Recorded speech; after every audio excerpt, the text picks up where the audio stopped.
Michael had to endure painful and hurtful allegations, and he had to undergo a 14-week trial during 2005 to prove to the world his innocence.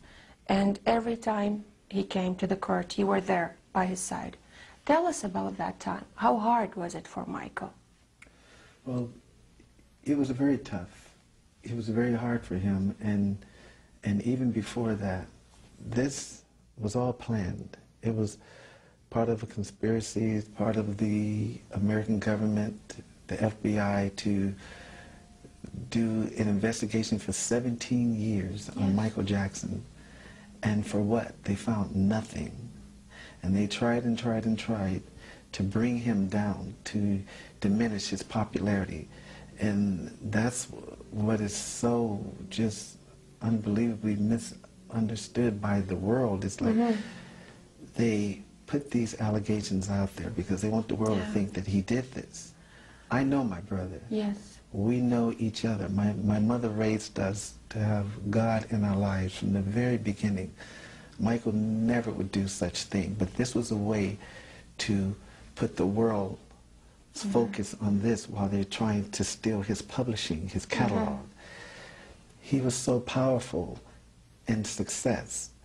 I just wish he would have embraced Islam, and I tried very, very hard because I think that would have been his protection. I was fortunate enough to have met someone named Ali Gamber back in '84, and then we made a journey in '89 to Bahrain and to Mecca, and that was my support and my guidance. So was Michael Muslim the time he died? He was studying a lot. His whole protection and his security were all Muslims, and he was ready to make that journey. And I felt that because my first trip, I brought him so many books, and he reads everything. But getting back to the whole trial, this was all a conspiracy, and they finally said, we got him. So the government in the U.S. was behind that conspiracy? I feel that the investigations, to investigate someone for 17 years, you don't have anything on them, and you leave the investigations open. They have ways of doing things. That's why this system is what it is. And that's what disturbs me, because now they just release all these FBI files, and they say they found nothing. Yes, right. I read the report. It's there on the internet, and they have nothing against Michael. They have nothing against him from the very beginning. But you know how this would have made him feel while he was alive to show? But the reason why they didn't release these, because it would have helped him in many different ways. Mentally, his image, his whole demeanor to people who wanted to believe these ugly things. So they knew what they were doing. So now they release him while he's dead, because they want him out of the way.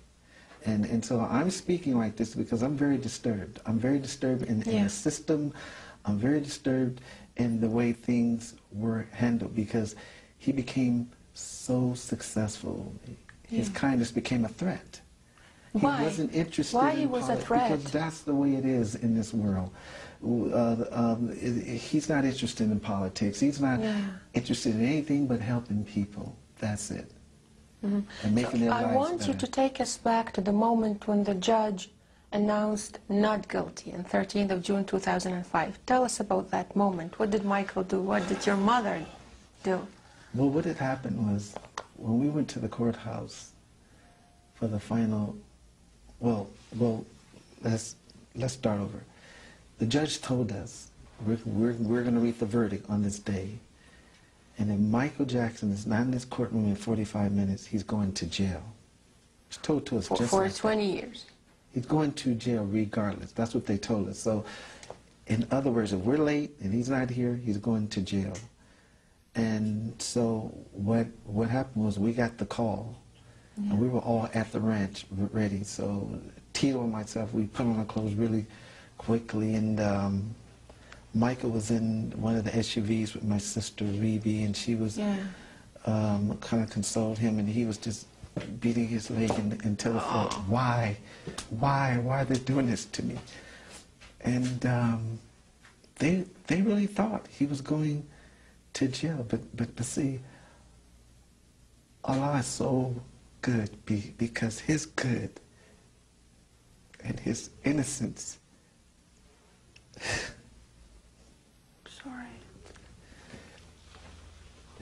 is what freed him. It's not money,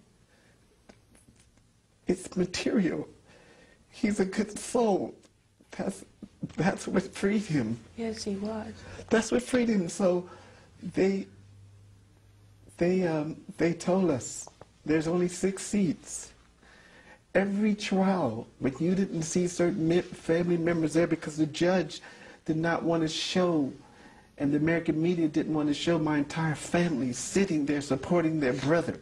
They wanted to make it seem like some of us weren't interested because they only gave us 6 seats. It's more than 6 family members in my family. Yes, sure, they know So that. this is the American system. This is what they do, right? This is what they did to us. But he was a warrior. He faced them. Yes. And he was So acquitted from myself- all the charges. So Janet and I weren't allowed in the courtroom because there were no more seats. So we went upstairs and we were sitting in a room, and I hear all this cheering, and I walk over to the window and I see this lady release the dove, and I said, what's going on? But that's very positive. Then I found out later on every count a dove was released. Yes. They wanted to put him away forever because they didn't want the good that he was doing. And they just didn't want Michael Jackson out there no more for whatever reasons. And the good that he's done all over the world, and the message in the music and the type of person that he was and he still will always be is what freed him. Because they tried, but that goes to show you that Allah is stronger than the judge, is stronger than the allegations, everything that they tried to put against him. Yes. So after that, you advised him to leave the U.S. and go to the Gulf, to Bahrain? I told him he needs to get out of here because they're trying too hard to do something to him. They're trying too hard. And so he went to Bahrain, which I found to be a wonderful place, a very peaceful place. And I wanted him to stay there and to be there. And he came back to the States, and I guess he was getting ready for these shows, for the O2 shows. And I was very excited because he was getting ready to do what he loved to do, is entertain and create. And it's just that he was so excited to sell out 50 shows and to be ready to get back on the stage and to really give people what he's put on this earth to do, is entertain and make people happy. And all of a sudden, the last night, when they were saying goodbye and some of his last words, I mean, you saw it. And he's concerned about when he held the hands of others. He's concerned about the planet, concerned about before the Al Gores, before just the Oprah Winfreys, the Obamas. It was Michael Jackson that people looked up to because of his message and his music and what he was put on this earth to do.